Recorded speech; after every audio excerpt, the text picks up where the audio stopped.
Queridos irmãos, vamos abrir a palavra do Senhor nosso Deus em Romanos capítulo 5, verso 1.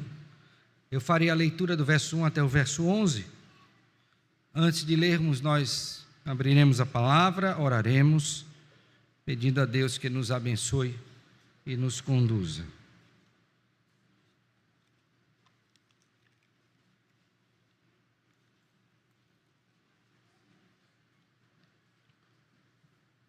Romanos capítulo 5, verso número 1 a 11.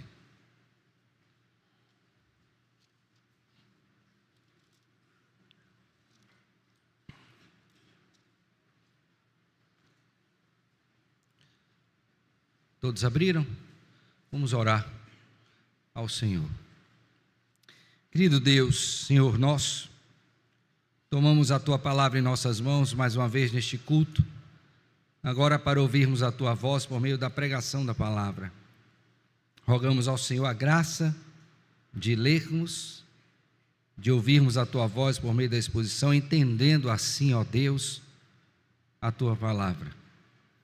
E não somente isto, ó Deus, ver esta palavra operando eficazmente em nós, os que cremos, aqueles que recebem esta palavra não como palavra de homens, mas como de fato ela é, a palavra do Senhor, que nos vivificou e tem nos santificado a cada dia. Toma-nos todos nas Tuas mãos, ó Senhor, nós pedimos isto tudo em nome de Cristo, Senhor e Salvador nosso, com gratidão e perdão dos nossos pecados. Amém, amém. Assim diz a palavra do Senhor nosso Deus. Justificados, pois, mediante a fé, temos paz com Deus por meio de nosso Senhor Jesus Cristo, por intermédio de quem obtivemos igualmente acesso pela fé a esta graça na qual estamos firmes. E gloriamo-nos na esperança da glória de Deus. E não somente isto, mas também nos gloriamos nas próprias tribulações, sabendo que a tribulação produz perseverança, e a perseverança experiência, e a experiência esperança. Ora, a esperança não confunde, porque o amor de Deus é derramado em nosso coração pelo Espírito Santo que nos foi outorgado. Porque Cristo, quando nós ainda éramos fracos, morreu a seu tempo pelos ímpios. Dificilmente alguém morreria por um justo, pois poderá ser que pelo bom alguém se anime a morrer. Mas Deus prova o seu próprio amor para conosco, pelo fato de ter Cristo morrido por nós, sendo nós ainda pecadores. Logo, muito mais agora, sendo justificados pelo seu sangue, seremos por ele salvos da ira. Porque se nós, quando inimigos, fomos reconciliados com Deus, mediante a morte do seu Filho, muito mais, estando já reconciliados, seremos salvos pela sua vida. E não apenas isto, mas também nos gloriamos em Deus por nosso Senhor Jesus Cristo, por intermédio de quem recebemos agora a reconciliação. Amém, amém. Quando eu era pequeno, eu tinha um brinquedo, Playmobil. Lembra desse brinquedo? Talvez quem seja das antigas lembre, né? E uma das coisas que nós desejávamos ganhar, me refiro a mim e ao meu irmão mais velho, Fred, era ganhar um Playmobil. Porque a gente sabia que na medida que a gente ganhasse aquele brinquedo, viria não somente aquele que era o objeto da foto, um carro, um navio, mas uma série de outros brinquedos ali dentro que a gente poderia variar as nossas brincadeiras. Então, geralmente vinha um ou dois bonecos, não é? Algumas armas diferentes, dependendo do tema do brinquedo, viriam outros acessórios ali. E a nossa alegria era exatamente descobrir o que estava ali dentro, que era sempre maior do que a nossa expectativa, dada a multiplicidade de possibilidades de brincar. Quando eu li esse texto a primeira vez, de Romanos 5, 11, me veio à mente exatamente esta ocasião da minha infância. Pois a bênção que recebemos do Senhor aqui é como, guardadas as proporções, né? Esse brinquedo. A gente recebe uma coisa do Senhor, mas aquilo que vem atrelado e conjugado a ela é muito mais do que nós esperávamos. E é exatamente sobre isso que o apóstolo Paulo começa a falar a partir deste capítulo 5 até o final do capítulo 8. Pois que lembre que ele havia falado que o evangelho é o poder de Deus, o evangelho é para todos aqueles que estão perdidos, não há só uma só criatura que não tenha pecado e que careça da glória de Deus. Ele mostrou isso até o capítulo 3, a nossa terrível condição. Quando chega no capítulo 4, ele diz: olha, mas tem a esperança, e a esperança está em Cristo Jesus. E ele aponta para um modelo do Antigo Testamento, carreando outro, a saber, a Abraão e Davi, que foram justificados pela fé, pecadores como nós, mas que foram alcançados pelo Senhor. Então, no final do capítulo 4, o apóstolo Paulo está consciente de que há solução para o problema humano. Essa solução já foi testada e aprovada exatamente por aqueles que eram os nossos heróis da fé, e é vivenciada ainda hoje, mas ele precisava dizer algo mais, não que tivesse sido incompleto, mas para descrever a grandeza daquilo que Deus fez, faz e fará por nós, no que diz respeito à justificação pela fé. Então, por isso, a partir do verso 1 do capítulo 5, até o verso número 39 do capítulo 8, o apóstolo Paulo vai falar sobre os frutos da justificação pela fé na vida do eleito de Deus, e são vários. Tanto é que ele gastou, digamos aqui, investiu, não é? O capítulo 5, 6, 7, 8, 4 capítulos. Imagine você, uma carta de 16 capítulos, um quarto dela é dedicado exclusivamente para mostrar os efeitos disso na vida do crente, daquele que foi justificado pela fé. Então, certamente o que temos aqui é um rico tesouro que nós devemos apreciar, conhecer e usar na nossa vida como servos do Senhor. Mas há uma outra coisa importante que você precisa considerar também, à luz desse texto, é que tudo que o apóstolo Paulo vai dizer a partir desse momento é dado, observe bem, sempre pela mediação do Senhor Jesus Cristo.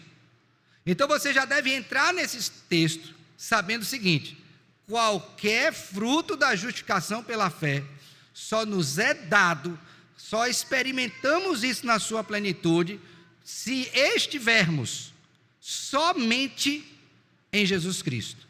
Então não há outra possibilidade de mediação, somente em Jesus você vai experimentar isso. Então, por exemplo, quando ele falar, capítulo de número 8, sobre a adoção, você vai ver do verso número 12 até o verso 17, que é uma bênção que decorre da justificação, você vai entender que você só é adotado pelo Senhor, portanto você só é filho de Deus por causa de Jesus. Quem não estiver em Cristo não é filho de Deus. Entendeu isso? Então perceba a importância de atrelar tudo que está sendo dito aqui à pessoa bendita do Senhor Jesus Cristo. Fora de Cristo não há salvação, fora de Cristo não há justificação, fora de Cristo não há bênção salvadora, de nenhuma espécie. Então você precisa entender isso aqui também. Então não leia essa porção, e logicamente que se estende para toda a Escritura, sem entender a necessidade de quê? Da mediação do Senhor Jesus Cristo. E aí eu quero que você recupere aí na sua memória aquilo que o próprio apóstolo Paulo disse escrevendo a Timóteo, né? Porquanto há um só mediador entre Deus e os homens, Cristo Jesus, homem. Ok? Falando ali da perfeita humanidade do nosso Redentor, que é Deus também, Deus perfeito. E aí vem a seguinte questão: mas que bênçãos são essas que o texto nos apresenta que decorrem desta fé? Nesse primeiro momento eu quero destacar aos irmãos 4 bênçãos que todos aqueles que foram justificados pela fé experimentam. 4 bênçãos que esse texto nos apresenta. A primeira delas está aí nos versos número 1, 10 e 11. Eu queria que você voltasse os olhos comigo e visse. Primeiro, ele diz assim, justificados, pois, mediante a fé, temos o quê? Paz com Deus, por meio de nosso Senhor Jesus Cristo. Agora o verso 10. Porque se nós, quando inimigos, fomos reconciliados com Deus mediante a morte de seu Filho, muito mais estando já reconciliados, seremos salvos pela sua vida. E não apenas isto, mas também nos gloriamos em Deus por nosso Senhor Jesus Cristo, por intermédio de quem recebemos agora o quê? A reconciliação. Preste bem atenção aqui. Quando você olha essa expressão, temos paz com Deus por meio de Cristo Jesus, uma vez que fomos justificados, eu quero que você entenda aquela diferença que a própria Escritura estabelece quando nós falamos de paz. Quando o Senhor Jesus Cristo esteve entre nós, Ele diz assim: deixo-vos a paz, a minha paz vos dou, não vou lá dou como o mundo a dá. Então Cristo está falando aqui de uma paz que não é a paz que o mundo prega. Esse pacifismo à parte, à margem de Deus e de sua palavra, de qualquer obra do Senhor na vida do homem. Não é isto. Ele está falando dentro de um contexto, e o contexto é: a humanidade está debaixo da ira de Deus, portanto são filhos da ira, todos pecaram, carecem da glória de Deus, estão apartados de Deus eternamente, eles estão em guerra contra Deus, portanto não podem ter paz, ainda que estejam em paz entre países, entre nações, mas não é essa paz. Então a paz que o apóstolo Paulo está falando aqui, não é do relacionamento do homem com outro homem, embora a paz com Deus redunde nisto também, não é a paz entre nações, não é a paz entre países, não. Ele está falando da paz que temos com Deus, e somente esta. Por quê? Porque estávamos todos debaixo da ira de Deus. E a expressão mais concreta desta paz que o texto nos apresenta é exatamente o fato de termos sido reconciliados com o Senhor. Veja que no verso de número 10, ele diz exatamente isso: porque se nós, quando inimigos, porque éramos inimigos, porque estávamos todos debaixo da ira de Deus, éramos pecadores, então não tinha paz, é guerra, conflito com o próprio Deus. Que terrível, né? Loucura para o homem, né? Estar debaixo de uma condição dessa e achar que está bem. Não está bem. Se você não está em Cristo, você não está bem, você está em guerra contra Deus, e tudo que você faz é contra Ele. Fomos reconciliados, aí grave essa expressão: fomos reconciliados com Deus mediante a morte do seu Filho, muito mais estando já reconciliados, seremos salvos pela sua vida. E não apenas isto, mas também nos gloriamos em Deus por nosso Senhor Jesus Cristo, por intermédio de quem recebemos agora o que há. Então qual é, do ponto de vista concreto, a prova de que você está em paz com Deus? Porque você foi o quê? O texto diz: reconciliado com Ele. Então agora você está em harmonia com o Senhor, você vive em paz com Ele. Por quê? Porque Jesus Cristo deu a sua vida, morreu, portanto, verteu sangue precioso e ressuscitou para que nós tivéssemos o quê? Paz com Deus. Irmãos, esse assunto, ele é sobremaneira importante, porque assim, você conhece gente que daria tudo para ter um pouquinho de paz? Conhece isso? Já ouviu essa expressão? Eu daria tudo para ter um pouquinho de quê? De paz. Geralmente quando a pessoa diz, é para o menino ficar calado, não é? Para se livrar do cônjuge, ou quem sabe para se livrar das dívidas. Ele quer paz nesse ambiente aqui. E veja que você diz assim, eu daria tudo. Pois pense numa coisa, mesmo você dando tudo, isso seria nada para que você pudesse ter paz com Deus. Vou repetir: mesmo você dando tudo, isso seria o quê? Nada para você ter paz com Deus. Por isso que eu disse no início, que todas estas bênçãos aqui, elas são dadas por meio de Jesus, porque Ele se fez homem e deu a sua vida para que eu e você pudéssemos ter o quê? Paz com Deus. Por isso que você é justificado pela fé, e não por obras, porque não adianta você dar nada ou tudo, porque isso não vai resolver o problema. Então o apóstolo Paulo toma isto, a justificação, e diz assim: ó, a primeira coisa que eu queria que você soubesse é que, estando debaixo da ira de Deus, por meio da justificação pela fé, a obra maravilhosa de Cristo, que morreu e ressuscitou, agora você tem o quê? Paz com Deus. Você está se relacionando com Deus. Abra sua Bíblia aí, por favor, 2 Coríntios, capítulo 5, verso 18. Vamos ver um outro texto onde o apóstolo Paulo alude a isto, inclusive dizendo que ele recebeu da parte de Deus um ministério, que é o ministério da reconciliação. Abriram? 2 Coríntios 5, 18. Posso ler? Como dizia um pregador, né? Ouço palavra, ou páginas sendo passadas, né? Quando se cessa, é sinal que você achou. Deixa eu ouvir. Acharam. 5,18. Ora, tudo provém de Deus, que nos o quê? Reconciliou consigo mesmo, por meio de quem? Então a reconciliação, a paz que nós temos com Ele é por meio de Jesus.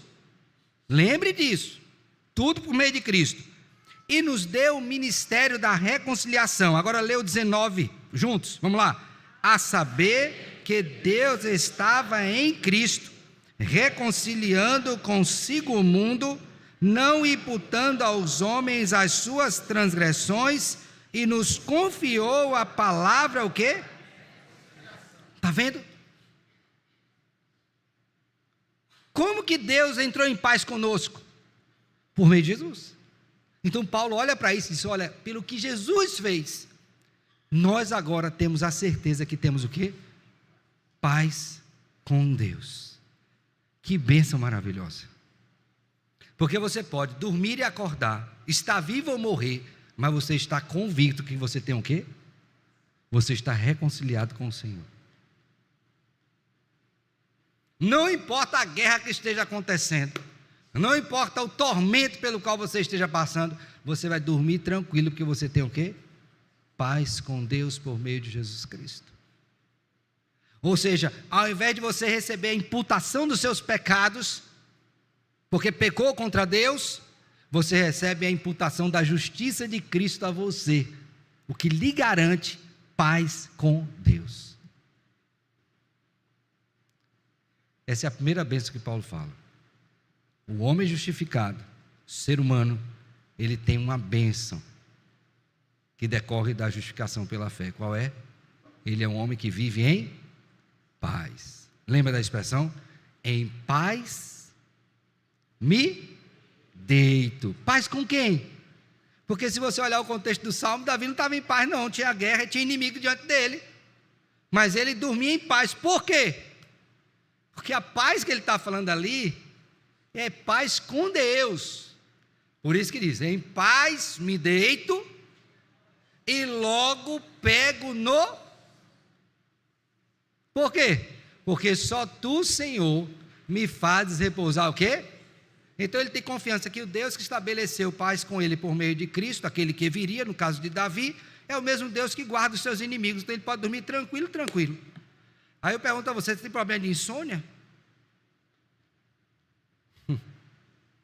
Você já parou para pensar que o seu problema de insônia pode ser exatamente sua consciência pesada diante de Deus?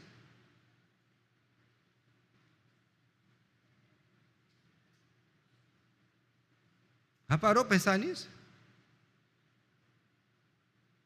Eu estou dizendo que todo problema de insônia é consciência pesada? Não.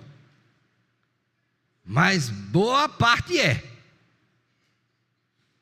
E aí, meu filho, você pode fazer a terapia que você quiser. Você pode inventar o que você quiser.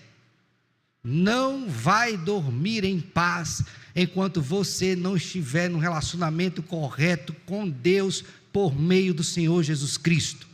Sua mente sempre estará em tormentos. Você não tem paz.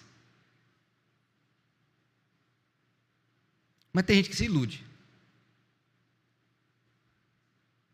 Mas não vai ser ilusão por causa da palavra, porque ela está dizendo exatamente isso.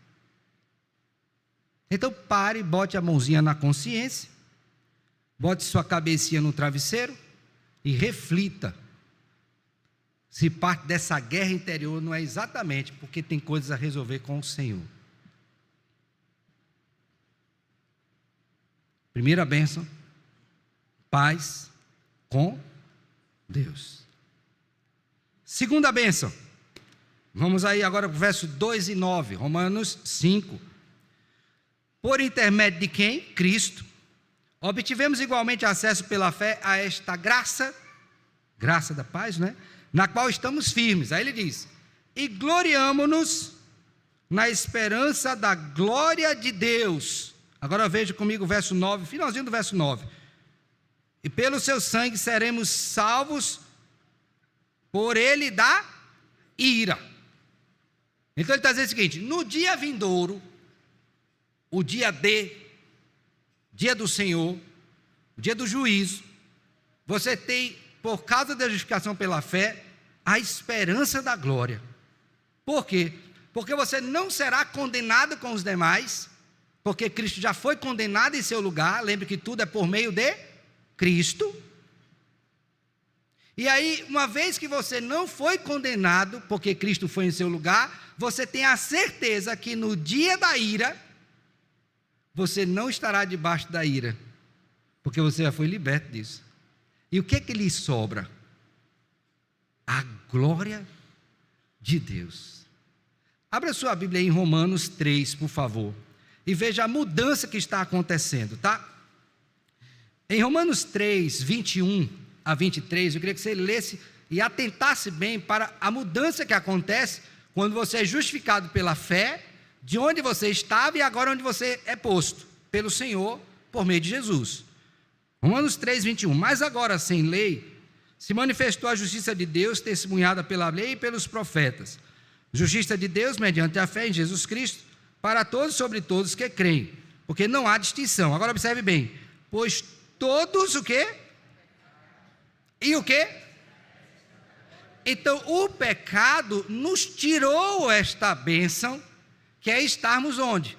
Na presença de Deus, sermos semelhantes a Ele em sua glória. Você perdeu isso.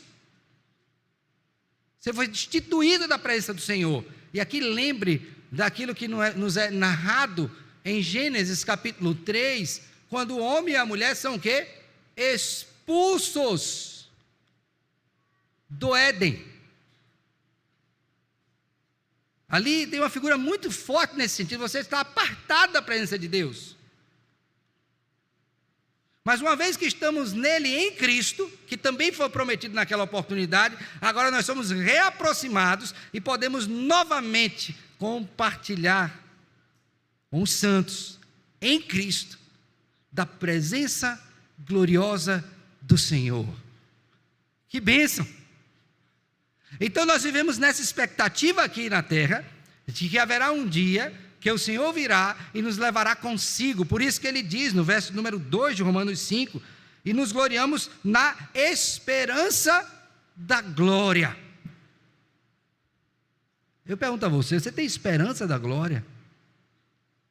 Agora, à noite, nós cantamos um hino, um cântico, né, espiritual. Você lembra da letra? Maranata, né?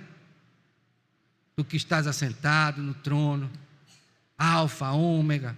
Aí tem a parte que diz, ansioso espero a sua volta, o grande dia em que tu virás. Então estaremos para todo sempre onde? Na sua presença. Então o apóstolo Paulo está fazendo com que nós lancemos os nossos olhos, tirando aqui das contingências dessa vida, para a eternidade.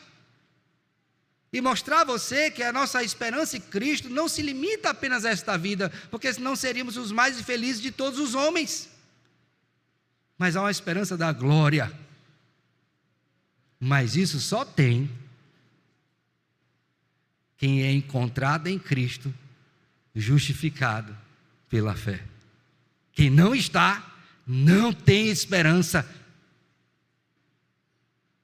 Razão pela qual, creio eu, abra sua Bíblia, por favor, 1 Tessalonicenses capítulo 4, Quando o apóstolo Paulo vê os irmãos em Tessalônica sofrendo, porque estava vendo pessoas morrendo e não sabiam o que ia acontecer, aí Paulo diz: olha, meus irmãos, quero lembrar a vocês uma coisa que vocês precisam saber sobre a glória. Por favor, 1 Tessalonicenses 4,13, olha o que é dito: não queremos, porém, irmãos, que sejais ignorantes com respeito aos que dormem, para não vos entristecerdes como os demais que não têm o quê? Esperança. Dormir aqui é morrer, tá? Pois se cremos que Jesus morreu e ressuscitou, assim também Deus, mediante Jesus, trará em sua companhia os que dormem. Ora, ainda vos declaramos, por palavra do Senhor, isto: nós, os vivos, os que ficarmos até a vinda do Senhor, de modo algum precederemos os que dormem, porquanto o Senhor mesmo, dada a sua palavra de ordem, ouvida a voz do arcanjo, ressoada a trombeta de Deus, descerá dos céus, e os mortos em Cristo ressuscitarão primeiro. Depois nós, os vivos, os que ficarmos, seremos arrebatados juntamente com eles entre nuvens. Agora observe bem: para o encontro com quem, irmãos? Com quem? Com o Senhor nos ares. E assim estaremos por 10 dias com Ele. Para sempre com o Senhor. A esperança da glória. Quem é justificado tem esperança em Deus nesta vida e tem o quê? Na futura. Vocês não podem viver sem esperança. Quando o apóstolo Paulo escreve suas epístolas, ele tem um tripé que está presente nesse texto: fé, já apareceu; esperança, agora aqui; e amor. Essas três coisas. Quando ele escreve aos Coríntios, capítulo 13, ele diz: finalmente, a fé, a esperança e o amor. Porém, o último destes é o que permanecerá até o fim. Qual é? O amor. Vai falar sobre a evidência do amor, não é? Mas, até Cristo voltar, eu preciso de fé. Por que quando Cristo voltar, eu não preciso mais de fé? Teoricamente, fé nessas coisas. Por quê? Porque já está cumprido. Por que eu não preciso mais de esperança? Porque já está cumprido, já vou ver a eternidade com Ele. Então, por isso que permanece apenas o quê? O amor. Mas até Cristo voltar, todo justificado terá da parte de Deus o dom da fé e a esperança. Por isso que Paulo diz: nos regozijamos e nos gloriamos. Aqui é uma santa exultação, tá? Em quê? Na esperança da glória. Então, se você é justificado, você vai sair daqui hoje sabendo que você tem o quê? Paz com Deus, por isso você está reconciliado com Ele, e você tem esperança da vida, o quê? Eterna. Agora a nossa igreja vivenciou 2 momentos de falecimento. Um do nosso irmão Diácono Ricardo, e outro da irmã, o esposo da nossa irmã, que faleceu. E na oportunidade do ofício fúnebre, foi dito exatamente isso: que nós temos um choro pela perda da pessoa, sobretudo a família que sente mais, ali diariamente, mas nós temos um choro consolado. Por quê? Porque nós temos a esperança da glória, e sabemos que um dia haveremos de nos ver em Cristo Jesus. Então você tem o quê? Paz e esperança da glória. Terceira bênção. Volte os olhos mais uma vez para Romanos capítulo 5. Então, paz com Deus por meio de Cristo, esperança da glória de Deus por meio de Cristo. Agora vamos ver o aperfeiçoamento de nosso caráter por meio de Cristo. Então observe bem: se você é justificado, você não foi justificado, porque justificação é um ato, para continuar o mesmo pecador de outrora, não. Você é pecador ainda, mas você vai ser um pecador transformado, de glória em glória, à semelhança do Senhor Jesus Cristo. Então veja comigo aí, por favor, versos 3 e 4. Ele diz assim, e não somente isto, ou seja, tem mais bênção. Lembra do pacote de bênção? E não somente isso, tem mais. Qual é a outra? Mas também nos gloriamos nas próprias tribulações, sabendo que a tribulação produz o quê? Perseverança. Hoje seria aquela palavrinha que o povo usa muito aí no ambiente administrativo, né? Resiliência. É o crente resiliente. Não, na Bíblia você é perseverante, tá? Então, o crente perseverante, é aquele crente que resiste firmemente no meio das tribulações. Quais? Aquelas que decorrem da sua fé em Cristo. Ok? Aqui ele não está falando de tribulação que gera perseverança por causa do seu pecado, não. Ai, meu Deus, estou numa tribulação terrível. Por quê? Pequei. Não, meu filho. Isso aí não é tribulação que ele está falando aqui, não. Ele está falando da tribulação por causa do bom testemunho. Então não sai por aí pecando, achando que estou atrás de uma tribulação para melhorar meu caráter. Aí você sai pecando. Por favor, não faça isso. Isso é uma loucura, é uma insanidade. Isso é antibíblico. O que ele está dizendo aqui é a tribulação que decorre da vida em Cristo. Todos aqueles que querem viver piedosamente em Cristo serão o quê? Perseguidos. É disso que ele está dizendo, tá? Então essa tribulação, esse tipo específico, gera perseverança. E a perseverança, veja que ele está progredindo, tá? Gera o quê? Experiência, que é exatamente aquela capacidade de você viver em Cristo, consciente do que está acontecendo, e que Ele está no controle das coisas. Então você não se afoba, você não é precipitado, você não toma a decisão sem pensar, porque aqui você é um crente o quê? Experiente, amadurecido. E aí em seguida, depois dessa experiência, você gera o quê? Esperança. Então observe bem, o que é que Paulo está querendo mostrar neste progresso? Que um crente justificado certamente vai viver neste mundo debaixo de tribulação, porque como crente você não espere vida fácil, ok? Pastor, mas eu achei que ia ser. Não, meu filho, a primeira luta que você vai ter é dentro de você mesmo. Não é à toa que Cristo disse que quem quer ser discípulo dele tem que fazer o quê? Negue-se a si mesmo, dia a dia, tome a sua cruz e o quê? Então é fácil? Não é fácil, não. Então, o que o apóstolo Paulo está querendo mostrar aqui nesse progresso? É que o crente justificado, vivendo neste mundo, com fé em Cristo, ele vai sendo modelado e aperfeiçoado em seu caráter. E isso só os justificados experimentam.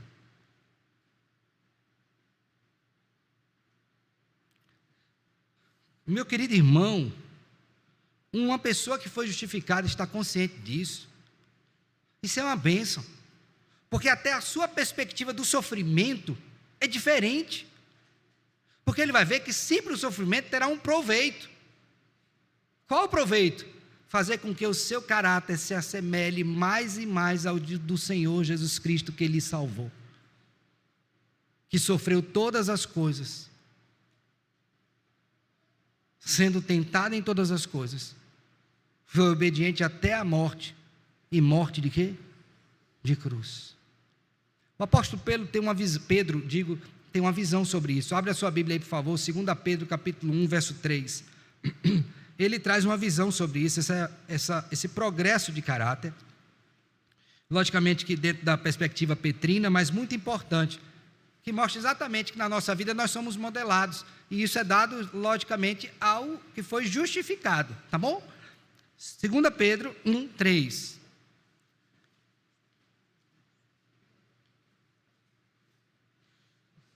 Diz assim, posso ler? Diz assim, visto como, pelo seu divino poder, nos têm sido doadas todas as coisas que conduzem à vida e ao quê? Piedade. Então Deus nos dá tudo o que é necessário aos justificados, que é necessário para que ele se torne uma pessoa piedosa.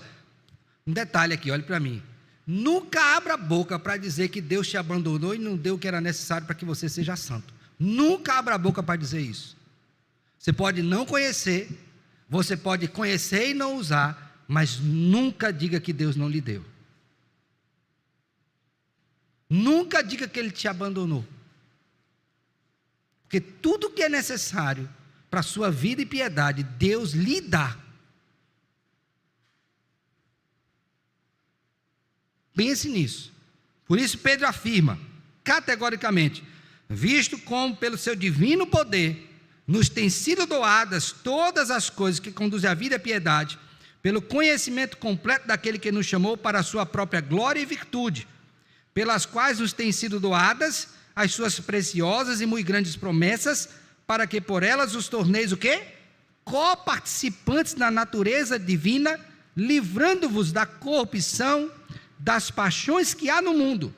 Por isso mesmo, vós, reunindo toda a vossa diligência, associai com a vossa fé a virtude, com a virtude o conhecimento, com o conhecimento o domínio próprio, com o domínio próprio a perseverança, com a perseverança a piedade, com a piedade a fraternidade, com a fraternidade o quê?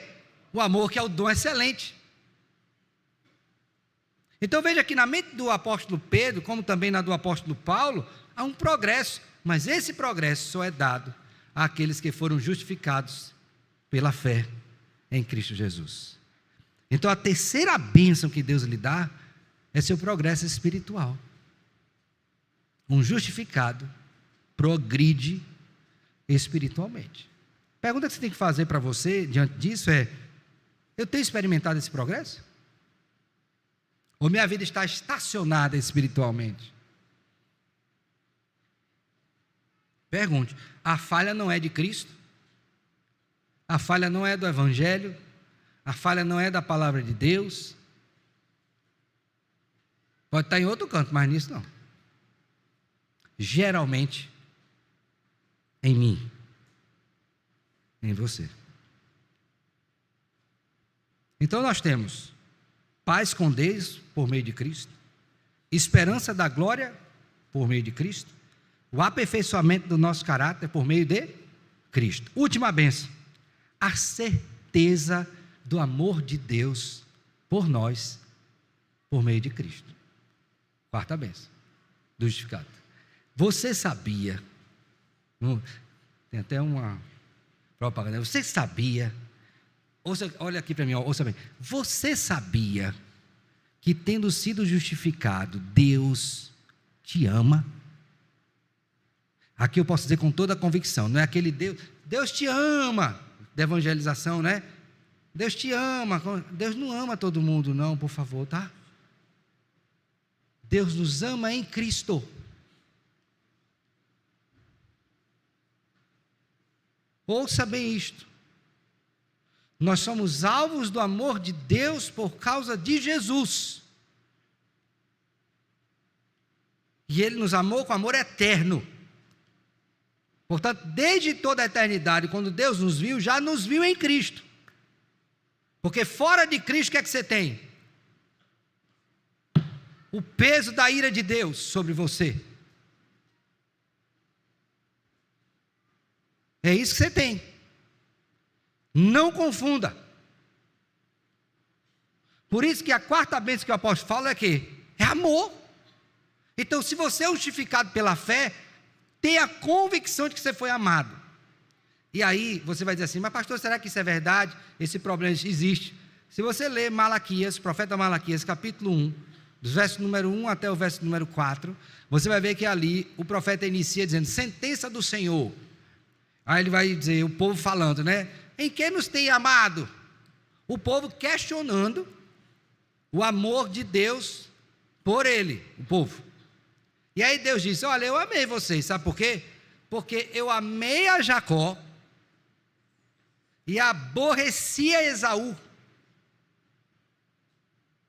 Então a prova do meu amor por vocês é a eleição. O fato de vocês serem eleitos de Deus é a prova do meu amor por vocês. E como é que Paulo fala isso? Veja comigo, por favor. Versos 5 a 9, a estrutura aqui é bem densa, mas eu vou tentar clarificar, tá? Diz assim, ó: ora, a esperança não confunde, porque o amor de Deus, veja bem isso aqui, ó, o amor de Deus, agora note bem a expressão do apóstolo Paulo, é derramado. Irmãos, ele não está dizendo que é por conta gota. Uma gotinha de amor para você não ficar sentido, outra gotinha de amor para você não ficar sentido, outra gotinha de amor para você ficar... Não. Como é que Deus faz com o amor dele para nós? Ele o quê?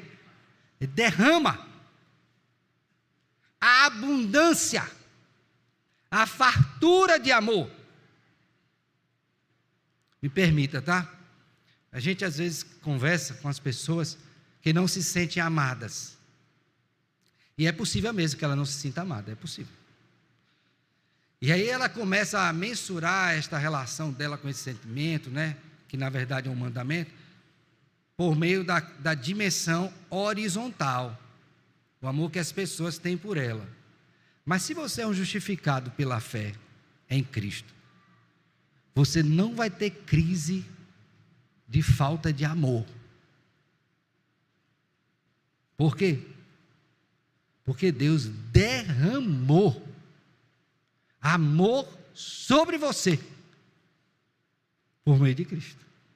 Eu estou dizendo que a gente não deve se amar? Não, porque senão eu estaria contrariando a própria palavra do Senhor. Mas eu estou dizendo que a sua percepção do amor de Deus por você te dá uma nova dimensão dos seus relacionamentos horizontais.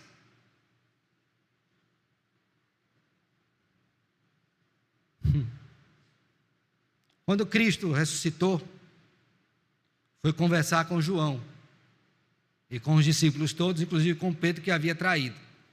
João capítulo 21 vai falar sobre isso. E aí ele fez uma pergunta para Pedro. Lembra da pergunta? Pedro, tu me amas? Ele disse, Senhor, tu sabe que eu te amo. Pedro, tu me amas? 3 vezes, na terceira vez, Pedro, tu me amas? Senhor, tu sabes todas as coisas. Ou seja, por melhor que seja a intenção de alguém te amar, nunca será um amor tão perfeito quanto o amor de Deus por você em Cristo. E você quer trocar este amor?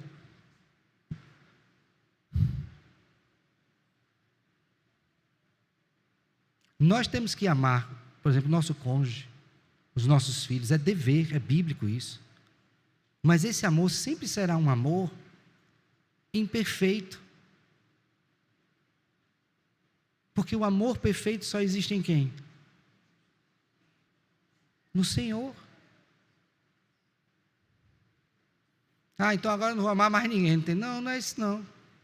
Eu só quero mostrar para você, à luz da Escritura, que Paulo está dizendo para você que, e Deus, portanto, que Deus derramou o seu amor. Agora veja onde é que ele derramou o amor dele.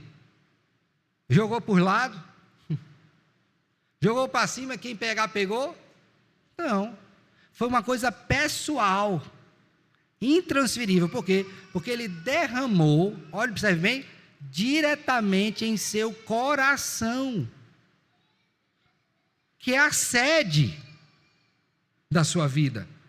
Ora, a esperança não confunde, porque o amor de Deus é derramado, é continuamente derramado, não foi uma dose única, ele é continuamente derramado em nosso coração, pelo Espírito Santo que nos foi outorgado. Lembra? Nós somos selados com o Espírito Santo de Deus. Então no momento que o Espírito de Deus habita em mim, a partir dali eu já tenho a garantia de que o amor de Deus está sendo derramado todo dia na minha vida. Então todo dia que você acordar, ninguém me ama, não fala isso não, porque Deus já derramou no seu coração, pelo Espírito dele, o amor perfeito dele em Cristo. Lembre disso. Agora, como foi que esse amor foi feito? Foi demonstrado. Agora o verso 6, por que Cristo? Porque alguém poderia dizer, mas eu não estou vendo esse amor de Deus não. Como é que esse amor chegou a mim? Não estou vendo. Ele disse, eu vou mostrar para você. Por que Cristo? Quando nós ainda éramos fracos, fraqueza aqui, no sentido espiritual, morto em delitos e pecados, morreu a seu tempo pelos ímpios. Quando a gente era ímpio, ele morreu por mim. Aí ele vai explicar, dificilmente, ele está dizendo que é impossível, ele está dizendo dificilmente alguém morreria por um justo, pois poderá ser que pelo bom alguém até se anime a morrer. Se eu conversar com pais e mães aqui, vão dizer, você morreria por seu filho? Eu espero que diga, né? Morreria. E pelo seu cônjuge, aí eu já fico pensando que tem alguns homens que quando o tiro come no centro, eles vai-se embora e deixa a mulher. Mas eu espero que você morra por quem você ama. Isso é o natural, espera que você faça isso. que ele é bom, seu filho e tal, mas você morreria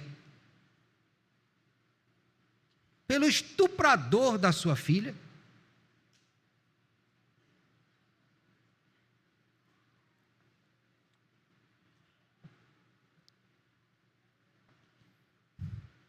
Morreria? Aí o que ele diz, verso 8. Mas Deus prova, ele está dizendo, há uma testificação clara, indubitável. Deus prova o seu próprio amor para conosco pelo fato, verdade inequívoca, o fato de ter Cristo morrido por nós. Quando? Sendo nós ainda o quê? Aí você quer dizer ainda que Deus não te ama porque deu uma doença, porque deu uma dificuldade na família, porque te deu uma crise financeira. É isso mesmo?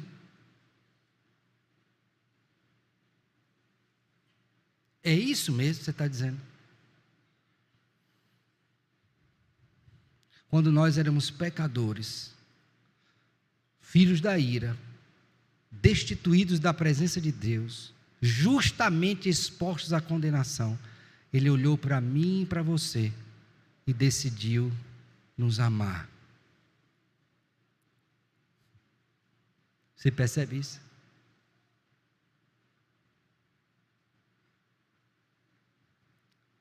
Aí ele diz, olha, se Ele amou você assim, e agora que você está em Cristo, como é que você acha que Ele vai cuidar de você?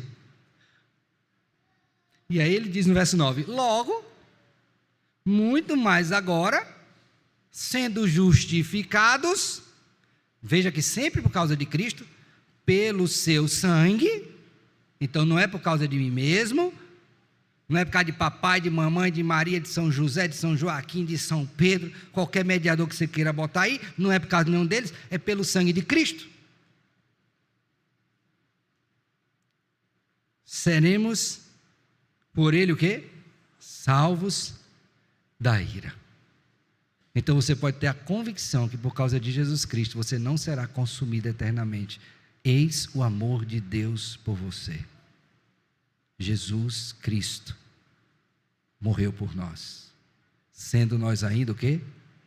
Pecadores. E essa é uma bênção da justificação. Porque agora você tem certeza que Deus o quê? Te ama por meio do Senhor Jesus Cristo. Então, veja, paz com Deus por meio de Cristo, esperança da glória por meio de Cristo, a glória de Deus, o aperfeiçoamento do nosso caráter por meio de Cristo e a certeza do amor de Deus por nós por meio de Jesus Cristo. Tudo isso para os justificados, um pacote de bênção. Igual aquele Lego, guardado as proporções, que Deus tem para nós em Jesus Cristo. Então, saia daqui convicto disso. E lembre que tudo que você tem em Deus é por meio de Jesus. Lembre disso, tá? A importância, a proeminência do Senhor Jesus Cristo na sua vida. Por isso que eu fico pensando nas palavras do profeta João Batista, primo do Senhor Jesus Cristo. Importa que ele cresça e que eu o quê? Porque tudo na minha vida é Ele. E na sua vida tem que ser assim também. Cristo, Cristo, Cristo. É por meio dEle. A glória é dEle, a honra é dEle. Tudo é dEle, por meio dEle e para Ele. Lembre que você tem uma nova vida em Cristo. Nova vida para o presente e para o futuro. Então Ele está trabalhando em você agora e também está reservando coisas para o seu futuro. Então não vai viver com a cabeça lá no futuro e esquecendo da vida presente, porque aqui você precisa viver como justificado pela fé.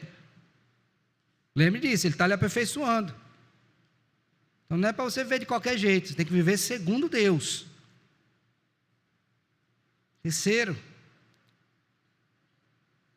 nunca desconfie do amor de Deus por você, tá?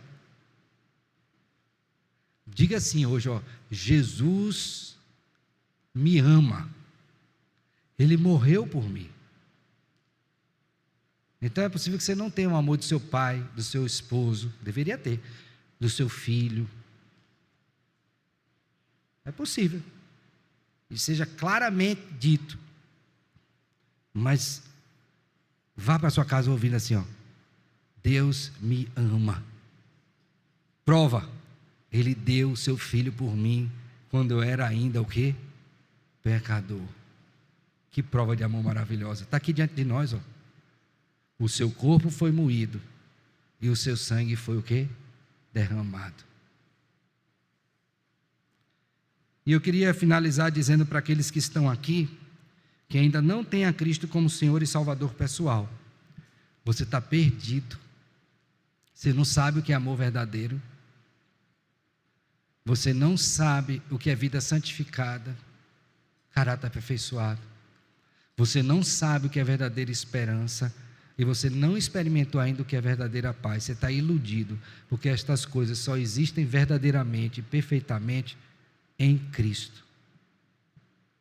Então, se arrependa dos seus pecados, tome consciência da sua real condição, volte-se para Deus em arrependimento e fé, e você experimentará a verdadeira paz, verdadeira santificação na sua vida. Você saberá o que de fato é esperança, que não confunde e jamais é frustrada, e você entenderá o que é ser amado por alguém, pelo ser mais sublime e perfeito que existe, e não há outro, que é o amor de Deus em Cristo Jesus. Que Ele, pois, nos abençoe e nos guarde. Amém.